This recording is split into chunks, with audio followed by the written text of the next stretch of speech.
राष्ट्रपतीच्या निवडणुकीची सगळं धामधूम चालू होती आणि एकतर्फीच ती निवडणूक कशा पद्धतीनं भाजपने आपल्याकडे ओढून घेतली आणि जवळजवळ आता त्यांच्या उमेदवाराचा विजय कसा निश्चित आहे हे समोर येत असताना अचानक उपराष्ट्रपती पदाच्या उमेदवाराची घोषणा करून त्यांनी विरोधकांवरती परत एकदा मात केलेली आहे. मात केली असे म्हणायची दोन कारणं आहेत. सगळ्यात पहिली गोष्ट म्हणजे राष्ट्रपती पदाच्या निवडणुकीच्या वेळेसच ही एक फार मोठी संधी विरोधकांकडे चालून आली होती की जो काही उमेदवार हे ठरवणार आहे त्याच्यासाठीचा आमचा पाठिंबा राहील, आपण सर्वसंमतीने उमेदवार ठरवूयात असं प्रस्ताव आधीच विरोधकांनी ठेवायला पाहिजे होता. वास्तवामध्ये विरोधकांकडे पुरेसं संख्याबळ सुद्धा नव्हतं. मग जर तसं झालं असतं तर शक्यता अशी होती की उपराष्ट्रपती पदाच्यासाठी म्हणून त्यातल्या त्यात विरोधकांच्या पसंतीचा उमेदवार ठरवता आला असता आणि विरोधकांना ती एक संधी त्या निमित्ताने भेटली असती. पण तिथे त्यांनी विरोध केला, स्वतःचा उमेदवार आधीच जाहीर करून टाकला, जेव्हा की सत्ताधाऱ्यांनी उमेदवार जाहीर पण केलेला नव्हता राष्ट्रपती पदाचा.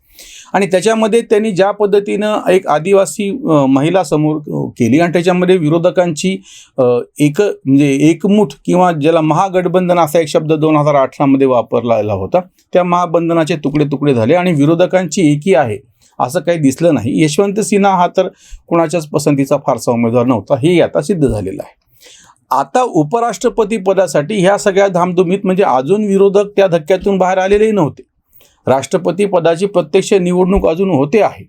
त्यावेळेस अचानक उपराष्ट्रपती पदाचं पण जाहीर घोषणा करून टाकून त्यांनी विरोधकांना चारी मुंड्या चित करून टाकलेले. त्याची दोन कारणं आहेत. एक तर सातत्याने भाजपनी बहुजन समाजातले दलित, आदिवासी, ओबीसी असे चेहरे समोर करायला सुरुवात केलेली आहे उच्च पदासाठी.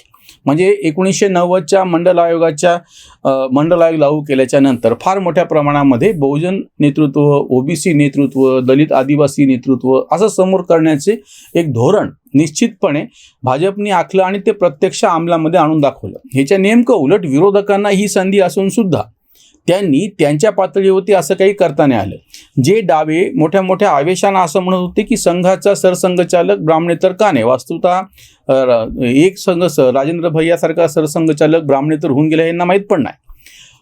पण असं म्हणत असताना त्यांनी स्वतः कम्युनिस्ट पार्टी ऑफ इंडिया CPIMच्या पॉलिट ब्युरोमध्येच म्हणजे मुख्य ते सोडाच सरचिटणीस म्हणून पॉलिट ब्युरोमध्ये दलित नाही हे मात्र ते सोयीस्करपणे विसरून गेलेले होते. नंतर CPIने डी राजासारख्यांना आपला सरचिटणीस नेमलं, ती गोष्ट वेगळी.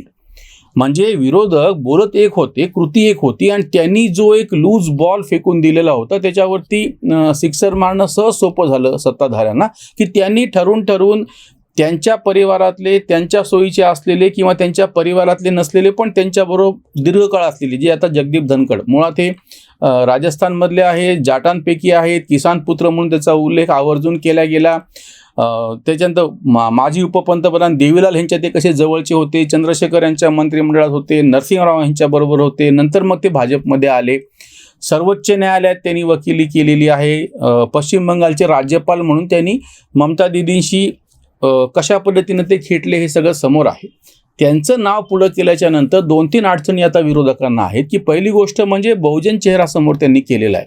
म्हणजे स्वतः पंतप्रधान ओबीसी, त्याच्यानंतर आधीचे राष्ट्रपती दलित, आता होऊ घातलेल्या ज्या राष्ट्रपती आहेत त्या आदिवासी आहेत आणि आता हा जाटपैकी चेहरा म्हणजे बहुजनांचा चेहरा किसान पुत्र म्हणून समोर आणलेला आहे.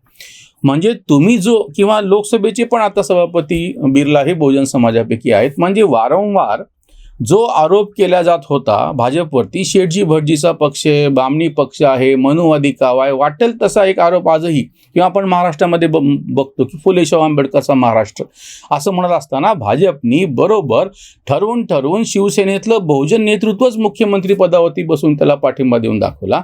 म्हणजे जो प्रत्यक्ष तुम्ही आरोप करता त्याच्यातली हवा काढून घेणे असं जे असतं ना की समोर एक तुम्ही म्हणत आहे ना किंवा सर्वोच्च पातळीवरती तुम्ही इतरांना बसवणार आहात का ब्राह्मणेतरांना, तर आम्ही बसवतो इतकंच नाही तर ते प्रत्यक्षामध्ये त्यांना सबलीकरण ज्याला म्हणतो आपण त्यांचं करायचं आहे, त्यांना नेतृत्व म्हणून समोर करायचं हे जाणीवपूर्वक करून दाखवतो.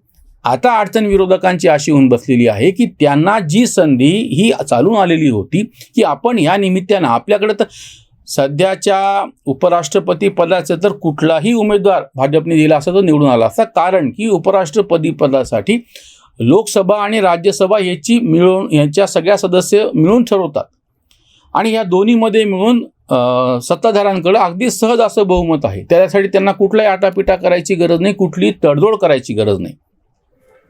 असं असतानाही बरं त्यांनी चेहरा पण असा निवडलेला आहे की अजूनही राज्यसभेमध्ये विरोधकांची संख्या बऱ्यापैकी आहे. जसं लोकसभेमध्ये तुलनेनं कमी आहे, पण राज्यसभेमध्ये बऱ्यापैकी आहे. आणि त्यावेळी त्यांनी असा चेहरा निवडला की जे त्या जनता दलामध्ये म्हणजे पुरोगाम्यांच्या बरोबर होते, काँग्रेस बरोबर होते आणि आता भाजप बरोबरती आहे. मग आता एरवी जे पुरोगाम्यांना कांगावा करायचा असतो किंवा हे कसं संघाच्या ह्याच्यातले माणसं कसे नेमतं असं म्हणायचं असतं, त्या आरोपामध्ये हवाच नाही राहिली ना. म्हणजे तशा अर्थाने जगदीप धनखड हे काही हार्डकोर संघवाले नाही आहेत, हा ब्राह्मणी चेहरा नाही आहे. आणि तिसरी महत्त्वाची गोष्ट म्हणजे अशा एखाद्या पदावरती जो माणूस म्हणजे द्रौपदी मुर्मूला निवडत असताना त्यांनी राज्यपाल म्हणून यापूर्वी काम केलेले. धनखड सध्या राज्यपाल आहेत, सर्वोच्च न्यायालयात त्यांनी वकिली केलेली आहे, राजस्थान बारचे ते अध्यक्ष राहिलेले आहेत. म्हणजे एक लक्षात घ्या तुम्ही, कोविंद पण म्हणजे हे माणसं निवडत असताना इकडं बाकीचे राजकीय जाणकार, समीक्षक, टीकाकार, पत्रकार काही पतंगबाजी करत. एक ठरून धोरण म्हणजे बहुजन समाज, दलित, ओबीसी, आदिवासी यांना पुढं करायचं. नंबर 2, त्या विशेषतः घटनात्मक पदावरती जी माणसं बसवली संविधानिक पदावरती, त्यांना त्या क्षेत्रातला किमान काय काय अनुभव आहे, नुसताच उचलला आणि माणूस बसवला असं न करता अनुभवी लोक त्या ठिकाणी बसवणे. त्याच्यामुळं कोविंदच्या बाबतीमध्ये सुद्धा आपला अनुभव असा आला की हे कोणाला फारसं माहीत असलेलं नाव नव्हतं किंवा त्यांच्याकडून फार काही चमत्कारी किंवा फार काही दैदप्यमान असे काही करण्याची अपेक्षा नव्हती.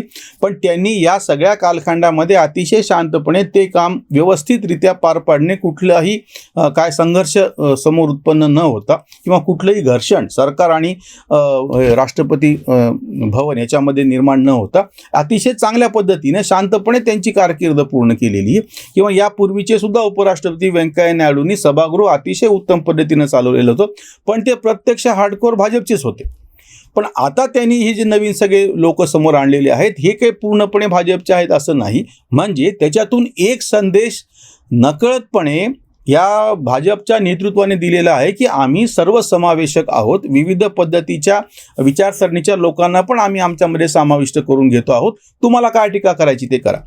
आश्चर्याची गोष्ट अशी आहे की पुरोगामी चळवळीत राहिलेले धनखड सारखी लोक यांच्यावरती आता प्रतिक्रिया काय द्यायची. द्रौपदी मुर्मूंचे उमेदवारी जाहीर झाल्याच्या नंतर याच पद्धतीने विरोधक हे तसे गोचित सापडलेले होते की आता उत्तर काय द्यायचं. खरं तर त्यांनी यशवंत सिन्हाच्या ऐवजी दुसरा जर उमेदवार समोर आणलेला असता तर शक्यता अशी होती की त्याच्या संदर्भामध्ये यांना एक काहीतरी वेगळी मांडणी करता आली असते. आम्ही आवर्जून त्याचा व्हिडिओ केला होता.